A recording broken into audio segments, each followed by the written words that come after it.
So whatever you cannot perceive through five senses, if you perceive that, then that is called as Vishesh Gyan or extraordinary knowledge. The nature of the universe can be grasped if you know the language of the inanimate, every form, how it is made.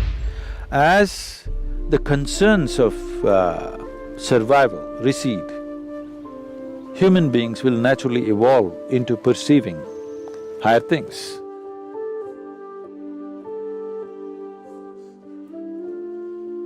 In the yogic system, we look at the human mechanism like this.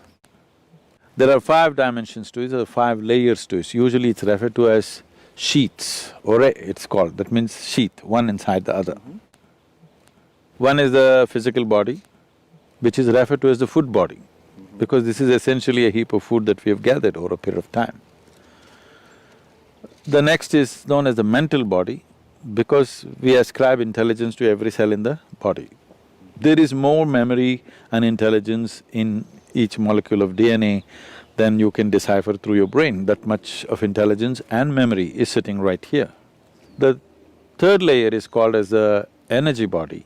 There are three fundamental aspects to it, but it's the first two which normally are experienced by most people, the right and the left, which has 36,000 on the right and 36,000 on the left, pathways or channels, which are described as nadis, which meet in 114 different major points, and these points are seen as possibilities. So, mysticism identifies these 114, the geography, the energy geography of the body, and how you could exploit this to transcend the limitations of the human mechanism. Now, the fourth layer is called as Vijnanamaya Kosha. What the word Vijnana means is, it is coming from two different words, Vishesh Gyan. Gyan means knowing or knowledge. Vishesh means an extraordinary way of knowing.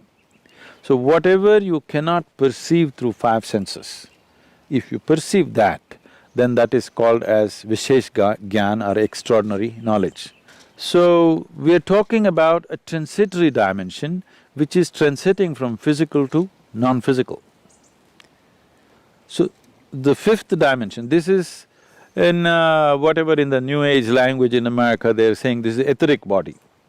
It's not an appropriate description, it is a transitory state where physical is fading out into non-physical nature. The fifth dimension is referred to as Anandamaya Kosha, which literally translates as bliss body. This does not mean there's a bubble of bliss or something inside. It is purely non-physical in nature. Because it is non-physical, we do not know how to define or describe it. There is no definition to it, there is no description to it. We're only talking about it from our experience. Whenever we touch it, we feel blissed out. So like children, we're calling it bliss body, because we do not know what is the nature of what it is, and it is not physical in nature, so we cannot put it into definition of words or descriptions or whatever. Now to enter into this dimension is the whole process of mysticism, because this non-physical nature is further classified in terms of our experience, how profoundly you involve in it. They talk like this. You can be in a fine spray of shower from this non-physical and how you will be. Or you can be drenched with it and how you will be. Or you can soak yourself in it and how you will be, like this it is described. In this context, it's a… here I have to surrender my logic a little bit because that's how far my logic will go. What this means is, these are referred to as different dimensions of stillness. How can stillness be of different dimensions? For example, in our experience, if you're… normally a human being is breathing somewhere 12 to 15 times per minute.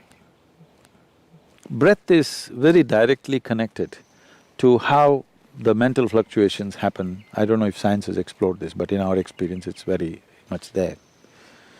Suppose naturally, not by effort, By doing the right kind of things with your system, naturally if your breath drops below 11, then you begin to understand various reverberations that are happening around you in terms of all the subsonic sounds in which the animals are communicating becomes very obvious to you.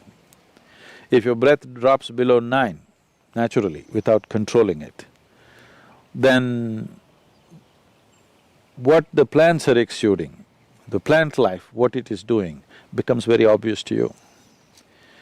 If your breath drops below 6,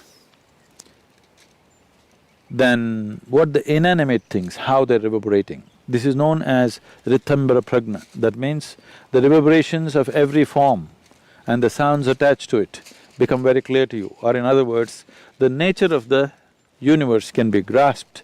If you know the language of the inanimate, every form, how it is made, what is its nature, what it is right now and what it will evolve into, or what it was yesterday and what it is evolved into, all this is becoming apparent to you.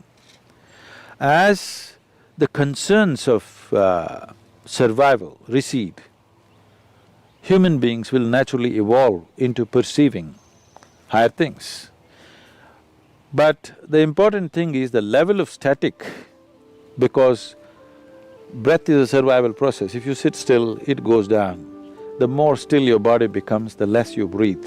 If you bring your whole system to a certain level of stillness, not being in a hyperventilated state, then your perception goes on increasing. So as the stillness deepens, these are referred to as, traditionally there are various ways in which it is presented. It is usually called as it's called Rudra, Hara and Sadashiva. One is still, but he's vibrant, he's roaring. Another is still, but he's in activity still. Another is absolutely still. Now always that which is absolutely still is referred to be as the ultimate intelligence. Everything else, in its anxiety to be active, it is sacrificing its intelligence at a certain level to be in a state of action. But that which is absolutely still is considered the highest intelligence. It is only in Eastern mysticism, the source of creation is been always celebrated as the highest intelligence. This is the biggest mistake I think modern societies have made is, people were told God is compassion, God is love, God is generosity. These things mean something to you only when you don't have them. If you're not loved, you will look up, God should love you. If you're not fed well, you want a generous God. If you are down in some way, you want a compassionate God. But if you don't make any assumptions, if you look at a blade of grass, if you look at a flower, if you just look at the structure of an atom, one thing is, the source of creation is the highest level of intelligence that you can ever recognize anywhere. If you look at the creation, it is smack with intelligence all over the place. If we had only told people God is intelligence, we would have had a more sensible world. That's what I'm thinking and that's what I'm trying to bring it into people's experience, that the source of creation is the intelligence. If you recognize that, you try to emulate that.